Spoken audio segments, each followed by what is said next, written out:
All right, yes, perfect. So first of all, we went over the analyst phase traps, and now we are going to go over the execution phase traps. Now, it's important to understand as well the difference between the analyst phase traps and the execution phase traps. Because for our bias, narrative, boundary, and the target, so the first 4 foundational levels, they essentially create that analyst phase. So the analyst phase traps right there is where we do have traps, but we have less emotions. Meaning that in the previous video, we went over, all right, you just basically need to take care on how long you are actually analyzing a chart before you come to the conclusion is the high probability, low probability, through the use of the 5 stages of probability as well. Where there is traps, yes, certainly, but less emotional traps than on the execution phase. Where the executional phase, because you're actually moving on to now an entry pattern, so number 5 on the foundational levels, and number 6, risk management, there's a lot of emotions involved. The analyst and being an analyst overall is quite easy. Reason being is because there's no emotions involved. So whatever happens, if there's a wrong outcome, you might lose a little bit of ego because of course you're still wrong on your overall outcome. But it doesn't really matter because there's not really any monetary value involved. And that is the big difference, the big game changer. Because once we actually arrive to the entry pattern right now, there will be a lot of thoughts creeping into our mind where we start to doubt ourselves. Fear comes into play a lot, where we might lack the confidence overall to pull the actual trigger, pulling the trigger, meaning that we actually push the button to enter an order. And that is what we need to pay attention to. Now, there's 2 ways we can go over this. And again, like we mentioned in the first video as well of the Psychology Week, the first thing we are going to do is look at it from a technical analysis standpoint. After that, we are going to dive into the mind a little bit more, how we can actually overcome different emotions as well when our technical analysis standpoint, when the environment we are trading in is made as easy as possible. But again, we first need to fix that environment to then move on to that mindset part, to move on to the actual psychology in a deeper level. How can we do that? Well, it's again important to understand because we arrive at the entry pattern and because number 5 and 6 on the foundational levels, that's truly where the emotions now start coming in. So that is also truly where you want to have guidelines. You just need to have those guidelines. First of all, that is the most important part. Over time, once we transform from that beginner status to more so that slowly profitable, and then we start to get more advanced, more an expert, more a master, then we can let those guidelines go a little bit because we can control our emotions. But at first, we will likely be very emotional. So we need to have guidelines to guide us through it, to not get distracted by our mind. That is very important. So the first thing that we need to understand is knowing your entry pattern. So number 1, knowing your entry pattern. Again, we have already gone over entry patterns, but I'm going to ask you again, do you fully know your entry pattern? So if you were to write it to me, and if I were to send you a Discord message or even an email, and I asked you, what is your entry pattern?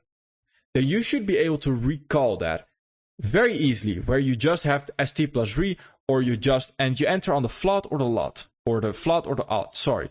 So the float or the overlapping defense.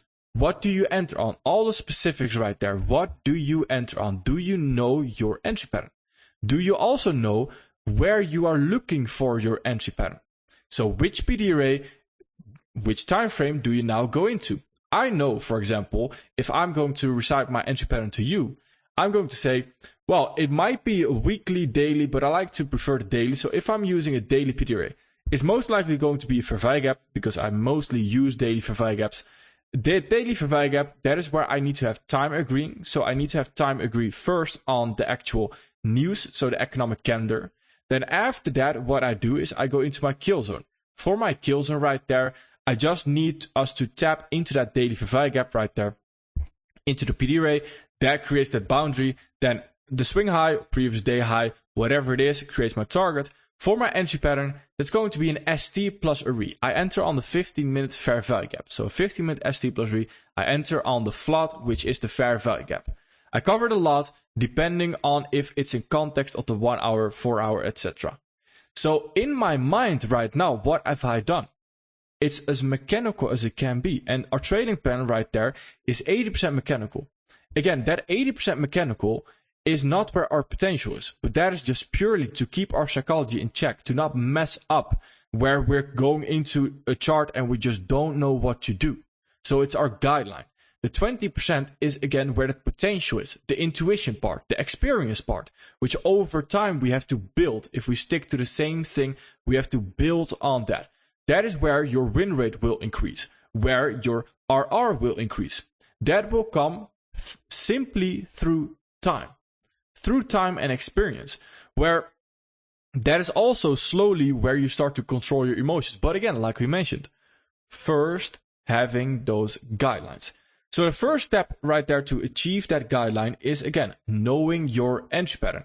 Do you exactly know where, when, and what you're going to do? Where do you get involved? When do you get involved? Do you know your entry pattern? Now, this is something, what I would love for you to do is you can write this down one time.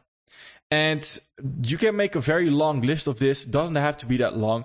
We don't need to check it every time before we actually dive into the entry. It should just be ingrained into your brain. Because from my experience, and the reason why I say that as well, is because if we make a very long list, have a lot of rules, so we know exactly the entry pattern, it should be exactly 1 pip above the fair value gap, and my limit order should be right there. My stop loss should be, if we have a breaker, I do this, mitigation block do this, or block do this, lot do this. It's too much, and that is what I'm trying to avoid right there.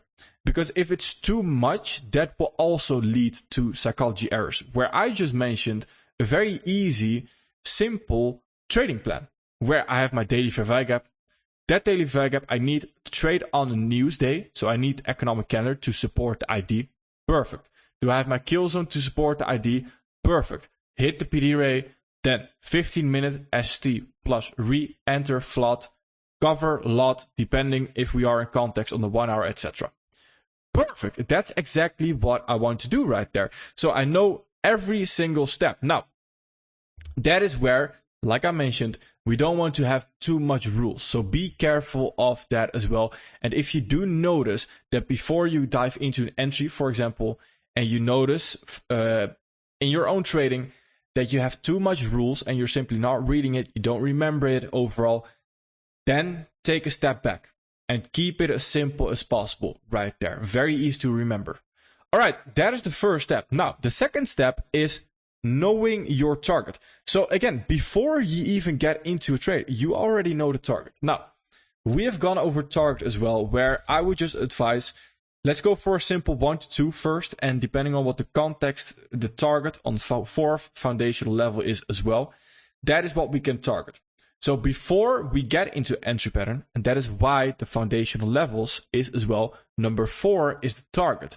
So the target is what we know before we actually see our entry pattern. That is important to understand, because when we then get in a trade and we all of a sudden have to determine where our target is actually going to be, we are going to start to micromanage that trade. Micromanaging, meaning that when you are micromanaging a coworker, for example, you're constantly reviewing what they're doing and you're constantly saying, oh, I would do this, I would do that. You're constantly on their ass, very easily said. And with a trade, this can also be done, where you're constantly viewing the trade. Constantly viewing that trade and not minimizing your chart time leads to doing what? Leads to increasing that risk of error again, where the risk of error is that we might mess up and we start to micromanage that position, meaning that we start to play with our take profit, start to now play with our stop loss, all things that were initially not in our plan. So avoiding that is, again, done through knowing your target before you get into the trade. That is why the foundation level number 4 is before entry pattern right there. So that is, again, context target, context high, context low. or it's just a simple 1 to 2. For example, in my case, it's just a 1 to 2. I already know whatever my target is right there, it's a 1 to 2. I know that before I actually get into the trade. Perfect. So the third point right there is know your RM, which is your risk management. Know your risk management before you get into the trade. So when are you going to go break even? Now, again, this is where I do have to mention that our risk management right there has quite a few variables, right? So there might be a very different scenario one day that we take a trade to the other day that we take a trade. This is where we need to have one simple rule, as in we just need to say to ourselves, all right, if price has no reason to come back anymore, I'm going break even. That rule is not 100% mechanical, and it doesn't need to be. It's again that 80% mechanical right there and 20% intuition, because that 20% intuition right there is also where we can say, all right, if it's already close to drawn liquidity, it might still have a reason to come back. But from our intuition, from our experience, it should not return to our entry. So we can also go break even. Where mechanically seen, it's again when the lot is just now above our entry. For example, if we're buying. So that rule allows us to have a lot of thoughts that come into our mind again, where we should, all right, does it have a reason to come back here? Let's think about it. Perfect. And that is the mindset we need to have, because again, we can also make it like this, where we have 1,000 rules on very specific scenarios, where we have a fair value gap that is exactly 15 pips in diameter, and all those rules are not going to help. Believe me, because those rules are too much, they are too overwhelming for us to actually follow. So instead, we want to focus on understanding certain concepts to make very simple one-liners off of them, where you would say, for example, if we're going higher, where are we going higher from? That's also a one-liner, because that helps you instead of making 1,000 rules where those 1,000 rules are not beneficial because you won't follow them in your actual trading.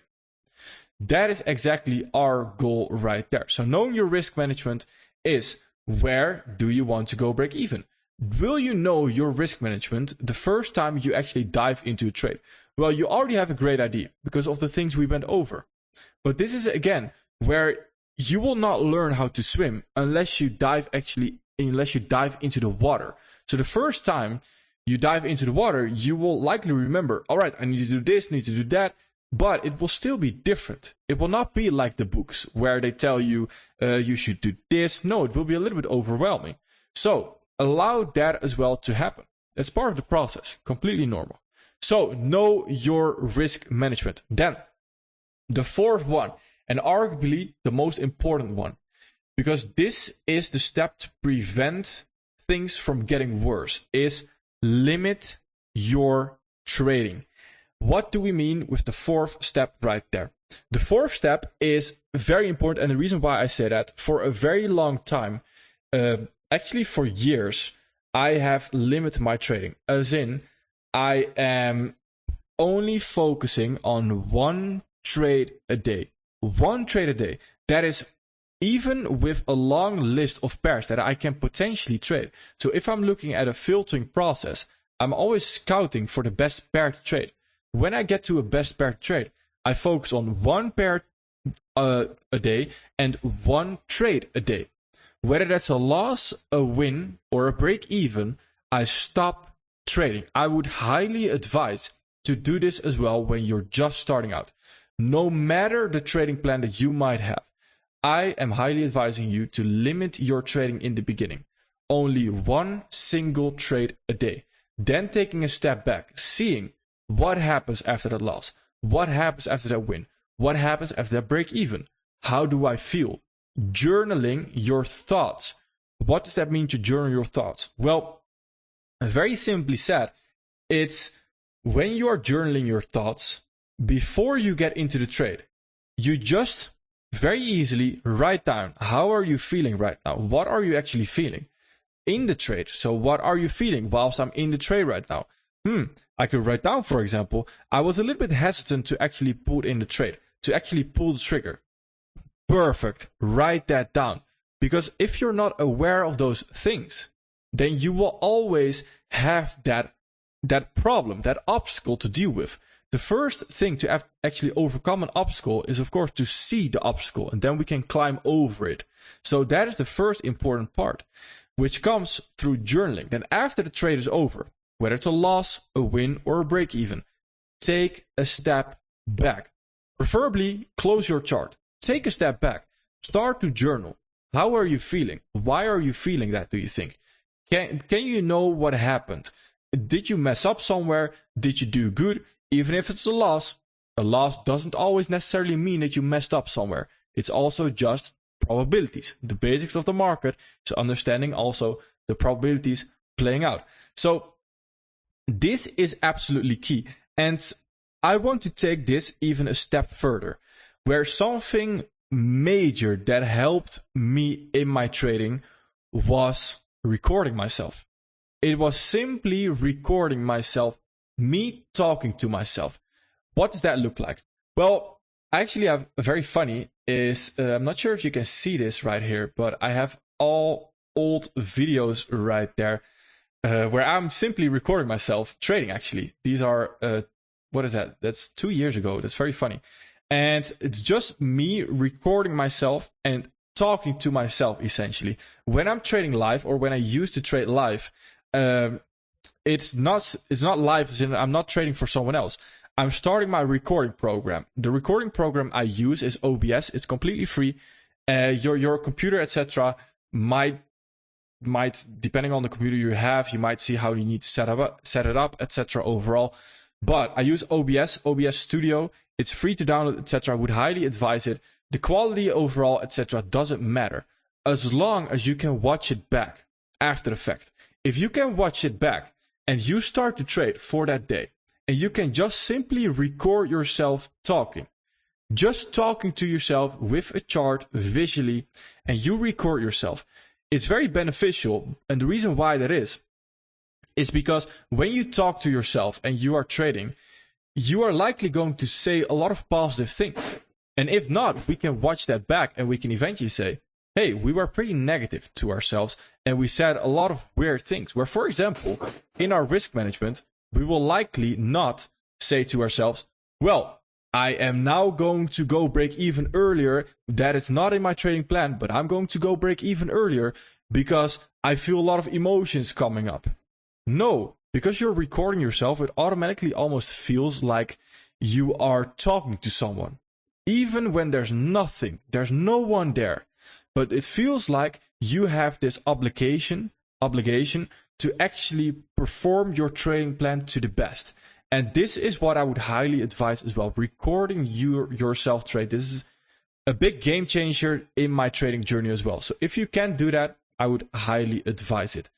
So limiting your trading was the last step right there. And again, start off with one trade a day. Loss, win, break even, doesn't matter. Let's stop trading after that and let's reassess the situation. And then after, over time, we can always look to increase our trading frequency. The trading frequency can always be increased. That's not the problem.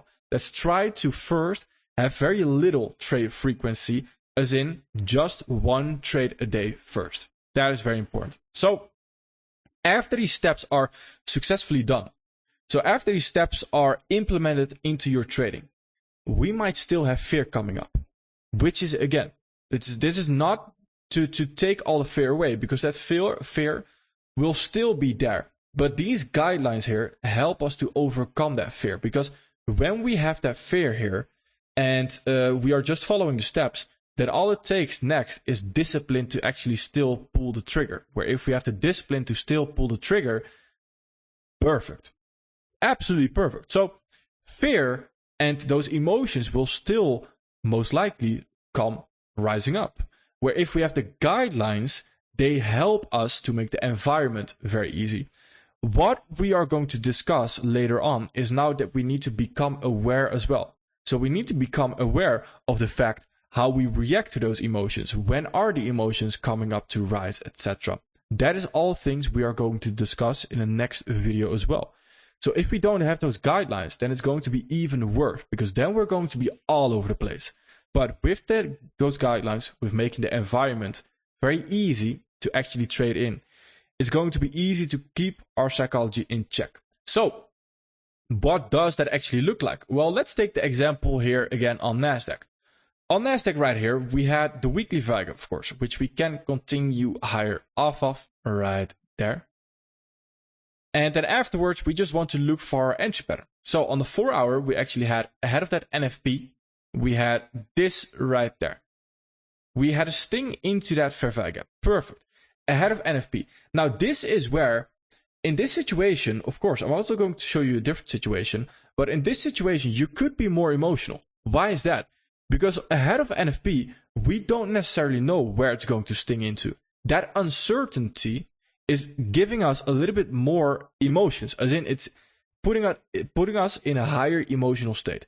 That's very important to understand as well, because that should be controlled, as in you should be aware of the fact. And if you're aware of it, again, it's the first step to actually removing it. So right here, that could be a little bit more emotional. But once we actually sting into it, we see the rejection. We know our entry pattern. So we know right there what we want to see. 5-minute ST plus RE. Enter on the float. Cover the lot. Perfect. We know our target, because on the 4 hour, this is our target right there. We just simply want to target a 1 to 2. We know our risk management. Our risk management was, again, but price has no reason to come back to our entry anymore. That's, again, 80% mechanical, 20% is not mechanical, and it's completely subjective right there, which is not a problem. That is exactly the perfect boundary that we are looking for, the perfect balance, the 80-20 rule right there. Then we also know we limit our trading. So whatever happens after, we don't care, because once we take a trade, we stop. So right here, if we talk you through this process, then we first sting into it right there. Then we have the 5-minute ST, and we already have the RE at that moment in time as well. At this moment in time, remembering the 5 stages of probability, what we also went over, there's nothing for us to do right now. All we have to do in this moment in time, and this is why we have to follow those 4 steps, is knowing our guidelines. Do we understand our guidelines right there? 5-minute ST plus RE. Entering on the float. All right, we have the ST, we have the RE right there. Do we have the fair value gap? Right there. Perfect. The float covering the lot.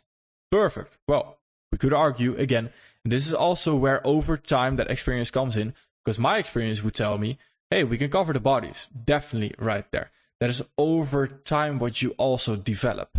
So then targeting a 1 to 2 above the context high. Now, the context high, we also know right there, context high reached, we definitely want to be break even as well.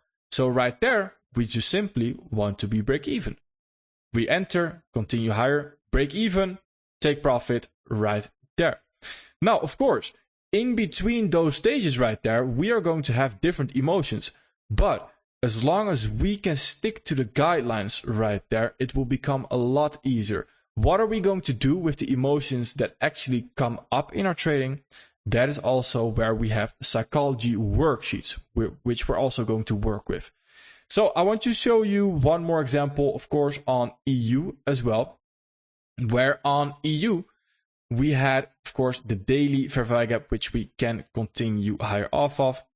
The same exact example that we've been talking about for a while. Right here, this daily fair value gap right there. So we first have gone through the analyst phase, and the analyst phase was perfect. We got to a clear draw on liquidity, we got to a clear narrative, a clear target in the form of that right there, that swing high. So the first thing we know is, again, do we have new supporting on the day? Check, boom, nice, perfect. Do we have kill zone to trade on the day? Because I need that kill zone because I'm entering on a 15-minute right there. Yes, but we need to wait for London still. Perfect. So here we have Asia. We already had the ST in Asia right there. I know my entry pattern. So right there, I know my entry pattern already. ST plus the RE. And I want my fair value gap to be created in London. So the new order flow leg right there, the fair value gap should be created in London. All right, perfect. we have the creation of the FFI gap in London. Absolutely perfect. So right there, entering on the float, covering the lot. There's no reason to come back beneath that low. I know my risk management. Whenever there's no reason to return, I go break even, targeting a 1 to 2 right there. When is there no reason to go break even or there's no reason to go come back to our entry anymore? Well, after this already, we can argue we are closer to the take profit than we are to the entry pattern or to the entry level right there. So here I can definitely allow myself to go break even as well, knowing that we are creating a fair value gap. After this, it's early in London. It's 3:30 a.m. right there. So if you're in Europe or something like that, it's likely, what is that, 9:30 in Europe, generally speaking, of course, depending on where you're at. That would be me, 9:30 in Amsterdam. But that's very early. So what do you do right there? Well, if you are just starting out with trading again, you've not seen any profitability just yet in your trading career, stop trading. Stop trading. Stop what you're doing, and for the rest of that day, either just journal or go release your mind. Why do we do that? So the way I approach trading is purely based on psychology. At a certain level, at a certain moment in time, you will also achieve that. It's just keeping your psychology in check, which will exactly be the next video, which will the psychology meter, where you're constantly looking at if you are not overheating. So right there, take that opportunity, because here, when you have a very short trading day, so you didn't have to do all that much, it's absolutely perfect, because the next day, you are still going to come into that next day with a fresh mind, where someone else that was trading this whole day is not going to have that fresh mind anymore. So that is very important as well to understand, which is exactly the next topic that we are going to touch on. So follow those 4 guidelines. Make sure, so I would love for you to write down those guidelines right now. Do you exactly know your entry pattern? Do you know your target? Do you know your risk management? And how are you going to limit your trading? Which I would advise 1 trade a day, no matter the situation. 1 trade a day. All right, perfect. Thank you.